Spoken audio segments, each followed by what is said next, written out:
भुवस्वः तत्सवितुर्वरेण्यं भर्गो देवस्य धीमहि धियो यो नः प्रचोदयात्।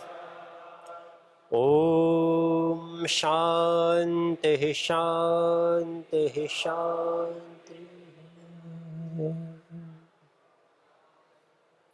सर्वप्रथम परम पूज्य गुरु जी महाराज, परम श्रद्धेय आचार्य श्री की सूक्ष्म उपस्थिति को प्रणाम करते हैं। प्रातःकाल से आप जिनका उद्बोधन सुन रहे हैं और दीदी जी ने भी आपको नवदा भक्ति के विषय में बताया था, तो उनका भी आपने मार्गदर्शन प्राप्त किया, तो उनको भी प्रणाम करते हैं।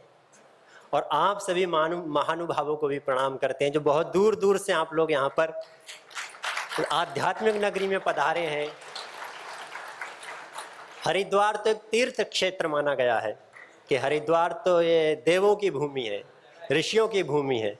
आप शायद मुझसे परिचित नहीं होंगे क्योंकि पूज्य गुरुजी महाराज ने भी नया नया ही हम लोगों को भी इस क्षेत्र में सेवा कार्य दिया है। तो मेरा नाम स्वामी विश्वदेव है जी, स्वामी विश्वदेव।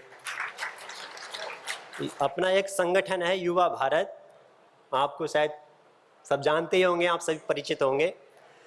तो उसके दायित्व में पूज्य स्वामी कौशल देव जी और मेरा नाम स्वामी विश्वदेव। तो हम लोगों को भी इस सेवा में कि युवा भारत की जो सेवा है ये बहुत बड़ी सेवा है। अपना युवा भारत एक संगठन है। तो आप लोग थके तो नहीं ना? हाँ, योगी कभी थकता नहीं है, ये योगी की एक विशेषता है। योग से व्यक्ति आत्म चेतना में जब जीता है तो उसको शारीरिक थकान तो वैसी भी नहीं होती। तो आज का अपना जो विषय है पिंड व ब्रह्मांड के मूल तत्व, ये आप देख रहे हैं ना स्क्रीन पे। जो हमारा शरीर बना है और ये पूरा ब्रह्मांड बना है, ये किन मूल तत्वों से बना है?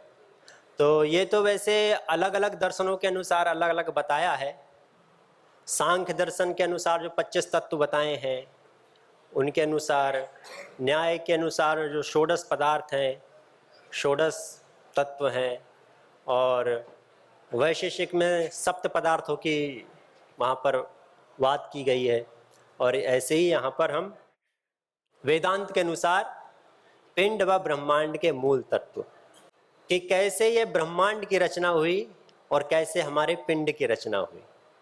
पिंड एक वेष्टि है, जैसे एक वृक्ष होता है, एक वृक्ष का निर्माण होता है और ऐसे अनेक वृक्षों का जब निर्माण होता है तब हम उसको वन कह देते हैं। वन, वन तो वन क्या है? वन कुछ अलग नहीं है, वृक्षों का समूह ही क्या है? वन है। वृक्ष व्यष्टि रूप में है और वन समष्टि रूप में। तो ऐसी ब्रह्मांड कुछ अलग नहीं है, हम एक ब्रह्मांड के क्या हैं? एक हिस्से हैं। और हमारे जैसे करोड़ों हिस्सों से बनके ही ये ब्रह्मांड बना है। तो व्यष्टि रूप में उसको पिंड कहें या एक इकाई कहें, और समष्टि रूप में हम ब्रह्मांड कहें उसको। तो उसकी रचना कैसी हुई, उसके मूल तत्व क्या हैं, तो उसके विषय में आज का हमारा ये विषय रहेगा। 5 कोश होते हैं अपने, पंचकोश। पंचकोश आप स्क्रीन पे देख रहे हैं, इनको आप नोट कर लीजिए। पंचकोश, सर्वप्रथम अन्नमय कोश, फिर प्राणमय कोश और मनोमय कोश, विज्ञानमय कोश और आनंदमय कोश। तो ये 5 कोश हैं। अन्नमय कोश कैसे बनता है? हम अन्न आदि खाते हैं, उस अन्नमय कोश से हमारा ये क्या बनता है? शरीर बनता है। शरीर का निर्माण कैसे होता है? अन्नमय कोश से। ये जो हमारा शरीर बना है, ये स्थूल सारा संसार दिखाई देता है और हमारा जो जन्म होता है तो अन्नमय कोश से होता है। वैसे इसमें जो गणना है वो अन्नमय कोश, प्राणमय कोश, मनोमय कोश, विज्ञानमय कोश और आनंदमय कोश। तो ये आनंदमय कोश से प्रारंभ होता है। सर्वप्रथम आनंदमय कोश था जो सूक्ष्म रूप में रहता है। हम जब सो जाते हैं, जब आप गाढ़ निद्रा, गहरी निद्रा में जब आप रहते हैं, तो आप स्वयं भी नहीं रहते और आपको पता भी नहीं रहता। अच्छा, किसी को पता है कि मैं सो गया? आप कब सोए कभी भी आपको पता नहीं होगा कि मैं इतने बजे इतने समय पर सो गया था। क्यों? क्योंकि जब हम सो जाते हैं फिर उस समय हम नहीं रहते, वो हमें कुछ ज्ञान ही नहीं होता। तो उस समय एक आनंदमय कोश उस समय अपना रहता है, जो आनंद की अनुभूति होती है उस समय। हम जब शयन करने के बाद में जब जागते हैं फिर हमें पता चलता है कि बहुत अच्छी नींद आई थी और हम प्रसन्न हो जाते हैं। तो आनंद का जो अनुभव हमें होता है वो सुषुप्ति अवस्था में होता है। सुषुप्ति जानते हैं? 3 अवस्थाएं होती हैं, वैसे तो 4 अवस्थाएं कही गई हैं, पर सामान्य रूप से 3 अवस्थाएं जिसमें हम लोग रहते हैं। चौथी अवस्था योगी की होती है। 3 अवस्थाएं क्या हैं? जागृत अवस्था, जागृत, इसमें आगे आएगा। जागृत अवस्था, अभी हम जैसे जाग रहे हैं सब, तो ये हमारी क्या है? जागृत अवस्था है। और जब हम शयन करते हैं, शयन करने में जब हम स्वप्नों को देखते हैं, स्वप्न देखते हैं तो सोते नहीं है, स्वप्न चलते रहते हैं, तो वो स्वप्न अवस्था होती है। और स्वप्न अवस्था में क्या होता है कि जो हमारे संस्कार होते हैं उन संस्कारों को मन हमें दिखाता है। कभी कभी क्या होता है कि आप, ये सभी का अनुभव रहा होगा कि कभी कभी स्वप्न आते हैं और स्वप्न में ऐसी घटना हो जाती है कि हम स्वप्न में परेशान होने लग जाते हैं। फिर बाद में जब स्वप्न टूटता है तो लगता है कि नहीं, ये तो स्वप्न था। तो स्वप्न क्या? स्वप्न हमारे जो दैनिक व्यवहार, जो जागृत अवस्था में जो हम जिस चेतना में रहते हैं उसी चेतना को वो स्वप्न अवस्था में दिखाते हैं। जिस व्यक्ति ने मांसाहार यदि जागृत अवस्था में, जागृत अवस्था में मतलब जिस अवस्था में हम अभी हैं, व्यवहार में उसने कभी भी जीवन में यदि मांसाहार नहीं किया तो ऐसा हो नहीं सकता कि उसको स्वप्न में कभी मांस उसने खा लिया हो। उसका विचार ही नहीं आएगा। क्यों? क्योंकि वो जागृत अवस्था में भी उससे दूर है, तो स्वप्न अवस्था में वैसा विचार नहीं आए। और यदि आ गया उसके, तो कहीं ना कहीं उसके मानस में वो संस्कार पड़ा हुआ है। यदि आ गया तो हमें सचेत हो जाना चाहिए कि नहीं, ये संस्कार अभी हमारा नष्ट नहीं हुआ है, ये कहीं ना कहीं ये मानस में हमारे संस्कार चित्त चेतना में है, तो उसको हमें मिटाना चाहिए, उसको हमें प्रयास करना चाहिए। इस स्वप्न क्या होता है कि जो हमारे शरीर की जो थकान हो पूर्ण हो जाती है, जब वो शरीर पूर्ण रूप से, जिसको शरीर को जितनी ऊर्जा चाहिए होती है वो पूर्ण हो जाती है, फिर व्यक्ति स्वप्न ही देखता है, फिर उसका स्वप्न वो चलने लग जाते हैं। जब गाढ़ निद्रा, जब व्यक्ति मेहनत करता है, किसान जैसे खेती बाड़ी करके आते हैं और खूब पुरुषार्थ करते हैं और उसके बाद में जब नींद लेते हैं तो उनको पता ही नहीं चलता कब वो सो गए, तो गाढ़ निद्रा में रहते हैं। तो ये अन्नमय कोश, प्राणमय कोश, मनोमय कोश, विज्ञानमय कोश और आनंदमय कोश। तो आनंदमय कोश का अनुभव कब होता है? सुषुप्ति अवस्था में, जब हम शयन करते हैं, गाढ़ निद्रा में रहते हैं, जब हम कुछ ज्ञात नहीं रहता, उस समय सिर्फ एक आनंद का अनुभव होता है। और जागृत अवस्था में भी हम करते हैं, जागृत अवस्था में भी आनंद का अनुभव होता है, स्वप्न में भी आनंद का अनुभव होता है। पर सुषुप्ति का जो आनंद है, सुषुप्ति में आपने देखा होगा, उसमें आनंद मात्र ही शेष बचता है और कुछ भी नहीं रहता, केवल आनंदमय कोश रहता है। तो आनंदमय कोश जो सुषुप्ति अवस्था में रहता है, फिर उससे आनंदमय कोश से जो उत्पन्न होता है, मूल कुछ तत्व उत्पन्न होते हैं, आकाश, वायु, अग्नि, जल और पृथ्वी। ये 5 तत्व उत्पन्न होते हैं। और इन 5 तत्वों से इनके जो सात्विक अंश हैं, 3 प्रकार की कैटेगरी बताई हैं, सात्विक, राजसिक और तामसिक। तो जो सात्विक अंश है, सात्विक अंश से इनके सभी के, इन पांचों तत्वों के, आकाश, वायु, अग्नि, जल और पृथ्वी, इन पांचों तत्वों के सात्विक अंश से मिलकर बुद्धि बनती है। और जो ज्ञानेंद्रियां होती हैं वो भी इन्हीं से बनती हैं, उनके एक एक इकाई से। आकाश से श्रोत्र इंद्रिय बनती है, वायु से स्पर्श इंद्रिय बनती है। तो ऐसे करके पंच ज्ञानेंद्रियां और पंच कर्मेंद्रियां जो होती हैं वो इनके, पांच कर्मेंद्रियां, कितनी इंद्रियां होती हैं आप जानते हैं? पंच ज्ञानेंद्रियां, पंच कर्मेंद्रियां और एक मन और अंतःकरण चतुष्टय। हाँ, तो ये आनंदमय कोश और ये विज्ञानमय कोश। विज्ञानमय कोश क्या होता है? विज्ञानमय कोश बुद्धि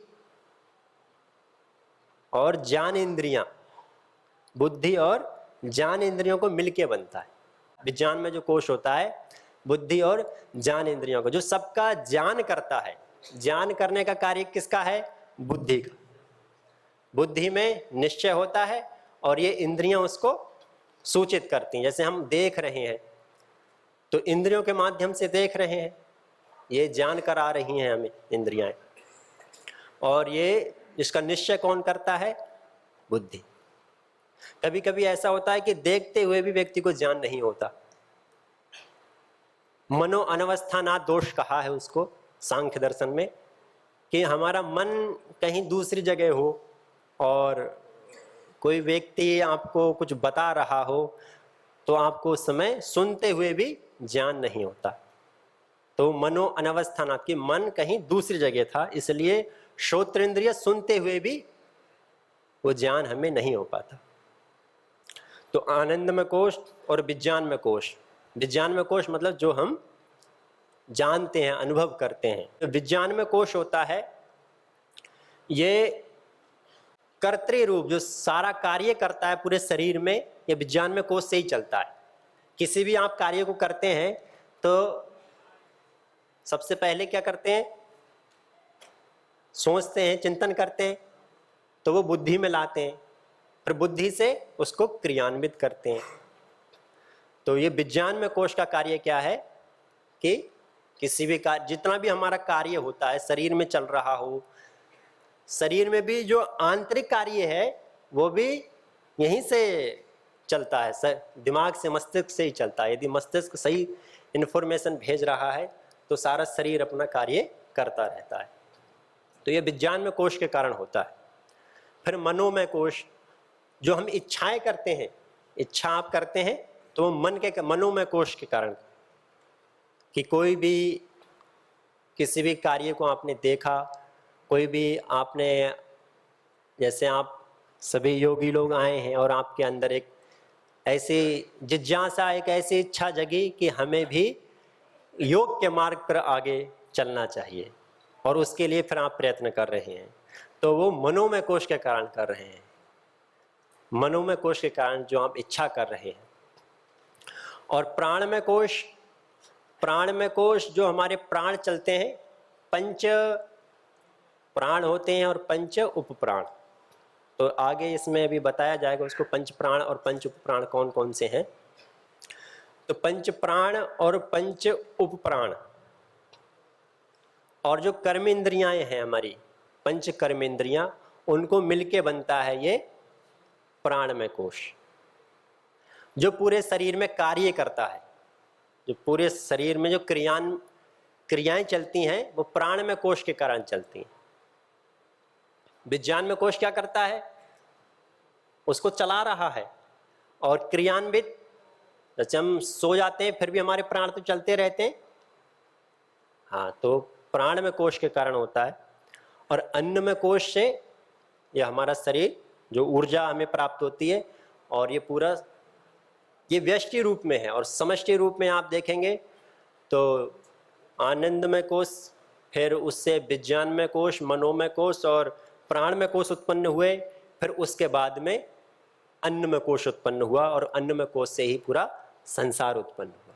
तो इसका ऐसा, इसमें सर्वप्रथम विज्ञान आनंदमय कोश, फिर विज्ञानमय कोश, फिर मनोमय कोश, फिर प्राणमय कोश और अन्नमय कोश।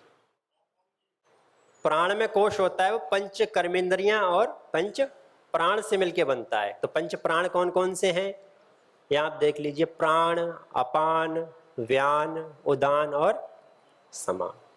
प्राण कहाँ रहता है? नासाग्रवर्ती। हम श्वास लेते हैं ना, प्रतिदिन हम श्वास लेते हैं 24 घंटे, और ये भगवान की कितनी बड़ी कृपा है। ऑक्सीजन की क्या महत्वता होती है ये आपने कोरोना काल में देखा होगा। कोरोना काल में ऑक्सीजन के गैस सिलेंडर मिलना बड़े दुष्कर हो गए थे, और भगवान ने हमें ये पूरी समष्टि हमें स्वतः ही प्रदान कर दी, और इसका कुछ भी हमसे नहीं लिया। तो हम इसके ऋणी हैं, तो वो कर्तव्य हमें चुकाना है। और आप उसी मार्ग पर आए हैं कि समष्टि तो हमें दे रही है, हम भी तो कुछ समष्टि के, हमारे भी तो कुछ कर्तव्य हैं कि हम इस समष्टि को क्या क्या दे सकते हैं। तो प्राण में कोश क्या होता है? जो हम प्राण लेते हैं इसको ऑक्सीजन बोलते हैं हम। प्राण में कोश, पंच जो प्राण है उसमें सर्वप्रथम प्राण, फिर अपान। अपान से तो आप सब परिचित होंगे, अपान वायु बोलते हैं ना, अपान वायु मत छोड़ो। जो गैस बनती है ना और नीचे से निकलती है उसको बोलते हैं अपान। वो क्या करती है? अपान वायु जो मल होता है उसको त्यागने में मदद करती है, अपान। हाँ, वो नीचे आप देख सकते हैं, इसमें अपान कहाँ रहती है? नीचे हिस्से में। इसमें देखो चार्ट में दिखाया है। उदान कहाँ रहता है?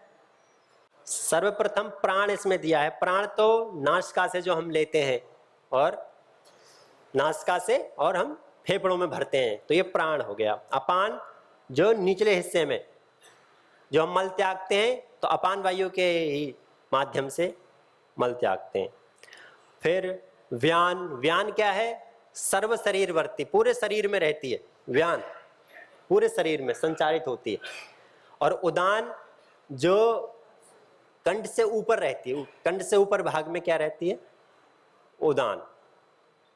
और समान जो हम खाते हैं, खाए हुए को जो समीकरण करती है, पचाती है, जो हमने अन्न खाया उसका परिपाक करती है, जो पाचन करने में सहायक होती है, वो कौन होती है? समान वायु। तो ये पंच प्राण है, प्राण, अपान, व्यान, उदान और समान। फिर आप इनको नोट भी करते रहना, ठीक? साथ साथ सुनते भी रहना और नोट भी कर लेना। पंच उपप्राण है। आवाज तो आ रही है ना सभी को पीछे तक? जी। तो नाग, कूर्म, कृकल, देवदत्त और धनंजय, ये 5 उपप्राण है। उपप्राण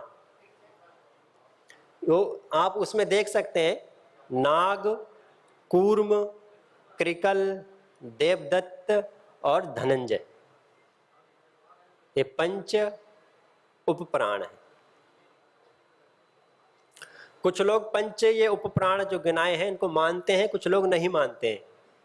वो कहते हैं कि जो पंच प्राण हैं उसी में ही समाहित हो जाते हैं, ऐसा मान। फिर अंतःकरण चतुष्ट है। अच्छा, कि हम संसार में आते हैं और संसार में जो बाह्य चीजें हैं उनको तो हम चलाना जरूर सीखते हैं कि गाड़ी कैसी चलाई जाए, तो उसके लिए हम कोर्स करते हैं, ड्राइविंग करते हैं। कंप्यूटर कैसे चलाया जाए तो उसके लिए कोर्स करते हैं। पर आपने कभी अपने शरीर के विषय में सोचा कि शरीर कैसे चलता है? तो ये शरीर विज्ञान है, और ये शरीर से भी ऊपर मनोविज्ञान, फिर बुद्धि, और फिर आत्मा का जो ज्ञान कहा है। तो हमारे ऋषियों ने तो आत्मा के ज्ञान के विषय में भी बताया है। तो ये अंतःकरण चतुष्ट है, बुद्धि, मन, चित्त और अहंकार। चतुष्ट मतलब 4। अंतःकरण, इनको अंतःकरण कहा गया है। 14 करण माने गए हैं। 14 करणों में 10 बाह्य करण हैं और 4 अंतःकरण हैं। अंतः मतलब जो आंतरिक हैं और 10 बाह्य हैं। जो बाह्य करण होते हैं वो वर्तमान में ही कार्य करते हैं और जो अंतःकरण होते हैं वो तीनों कालों में कार्य करते हैं। यहाँ बैठे बैठे भविष्य का भी सोच सकते हैं, भूत का भी सोच सकते हैं और वर्तमान में भी सोच सकते हैं, पर जो इंद्रियां होती हैं वो वर्तमान में ही कार्य कर सकती हैं। तो बाह्य जो करण होते हैं, जो पंच ज्ञानेंद्रिया, पंच कर्मेंद्रिया, इनको बाह्य करण कहा गया है और ये 4 अंतःकरण कहे गए। अंतःकरण चतुष्टय: बुद्धि, मन, चित्त और अहंकार। अच्छा, बुद्धि का कार्य क्या है? निश्चयात्मिका बुद्धि। जो हम किसी भी चीज का निश्चय करते हैं, निश्चय करते हैं ना, निश्चय मतलब एक बोध हो जाता है, एक विवेक, जिसको हम विवेक बोलते हैं, वो बुद्धि के कारण होता है। बुद्धि 2 प्रकार की है, एक स्मृति और एक अनुभव। स्मृति जो हम याद करते हैं, मेमोराइज का मतलब जो हम स्मरण करते हैं, वो भी बुद्धि का ही है, एक पार्ट है। और एक अनुभव, 2 प्रकार की बुद्धि कही गई है। तो उसमें निश्चय करना ये बुद्धि का कार्य है। मन क्या करता है? संकल्प विकल्प। आपके सबके जीवन में ऐसा होता है कि ये कार्य करूं या ना करूं, ये कार्य करूं या ना करूं, ऐसा होता है नहीं होता? किसी भी कार्य को आप करते हैं तो आपके मन में एक बार ऐसा आता है कि ये कार्य करूं या ना करूं। तो संकल्प विकल्प आते रहते हैं। तो संकल्प विकल्प किसके कारण आते हैं? मन के कारण। संकल्प विकल्प मन के कारण आते हैं और ये मन को जिसने संभाल लिया उसने सबको संभाल लिया। मन एव मनुष्याणाम कारणम बंध मोक्षयो। जो मन है ना अपना, यही कारण बनता है हमारे बंधन का और मोक्ष का। व्यक्ति बंधन में पड़ता है तो भी अपने मन के कारण, और मोक्ष होता है तो भी मन के कारण। तो मन हमारा एक प्रकार से शत्रु भी है और मन हमारा मित्र भी है। मन साना जग में प्रकाश कोई सच्चा मित्र। मन साना जग में प्रकाश कोई सच्चा मित्र, मन साना और कोई शत्रु हुड़दंगा है। मन हमारा मित्र भी है और मन हमारा शत्रु भी है। मन साना जग में प्रकाश कोई सच्चा मित्र, मन साना और कोई शत्रु हुड़दंगा है। मन से ही रीत प्रीत। मन यदि सही है तो रीत प्रीत मतलब किसी सबसे अच्छे संपर्क रहते हैं। मन से ही रीत प्रीत, मन से ही शांति गीत, और मन से ही कलह और कपट द्वेष दंगा है। मन से ही कलह होता है और कपट द्वेष हम करते रहते हैं। मन ही दिलाता ईश। भगवान की प्राप्ति होती है यदि मन हमारा अच्छी जगह लग गया तो परमात्मा की प्राप्ति हम कर लेते हैं। मन ही दिलाता ईश, मन ही दिलाता मुक्ति, मन ही तो डालता सुकर्म में अड़ंगा है। मन है मरीज तो लजीज कोई चीज नहीं, मन यदि चंगा तो कटौती में ही गया है। तो मन को चंगा रखना है तो मन हमारा अच्छा होना चाहिए। तो मन ऐसा है, संकल्प विकल्प खूब करता है।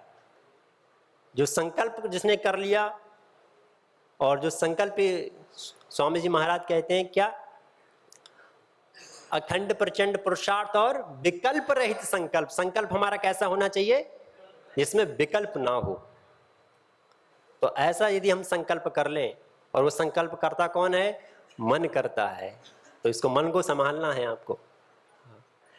तो मन का कार्य क्या है? संकल्प विकल्प करना। और चित्त, चित्त अनुसंधान करना। जो नई नई चीजों को खोजता है, नए नए विचार जो उत्पन्न करता है, वो चित्त का कार्य है। अहंकार, जो हम अभिमान करते हैं, अहम, अपना भाव, अपनत्व, कि जी ये मेरा है, ये तो मेरा है। जो अहंकार की जो भावना उत्पन्न होती है वो अभिमान, ये अहंकार करता है। तो बुद्धि, मन, चित्त और अहंकार। अभिमान करना, अभिमान मतलब कि अपना एक अस्तित्व का बोध होना। ये यहाँ पर सात्विक प्रयोग है। ये अभिमान वो नहीं है, दंभ भरना नहीं है। यहाँ अभिमान का मतलब ये है कि अपना बोध हमेशा हमें रहे। तो वो हमेशा होता है, हम अपन हर व्यक्ति को अपना बोध हमेशा रहता है। फिर 3 प्रकार के शरीर कहे गए हैं, कारण शरीर, सूक्ष्म शरीर और स्थूल शरीर। कारण शरीर क्या होता है? अच्छा, घड़ा किससे बना है? मिट्टी से बना है ना। तो घड़ा का कारण क्या है? मिट्टी है। घड़ा का कारण क्या है? मिट्टी है।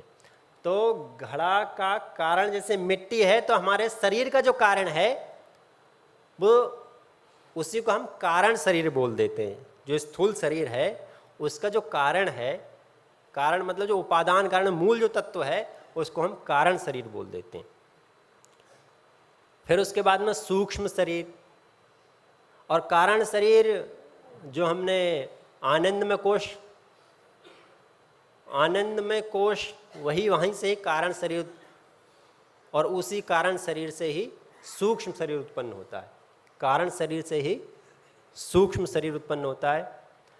और सूक्ष्म शरीर जिसमें 3 कोश रहते हैं, साथ में आपको कोश भी बताए गए हैं यहाँ पर, प्राणमय कोश, मनोमय कोश और विज्ञानमय कोश। ये जो 3 कोश हैं वो सूक्ष्म शरीर के साथ जुड़े हुए हैं।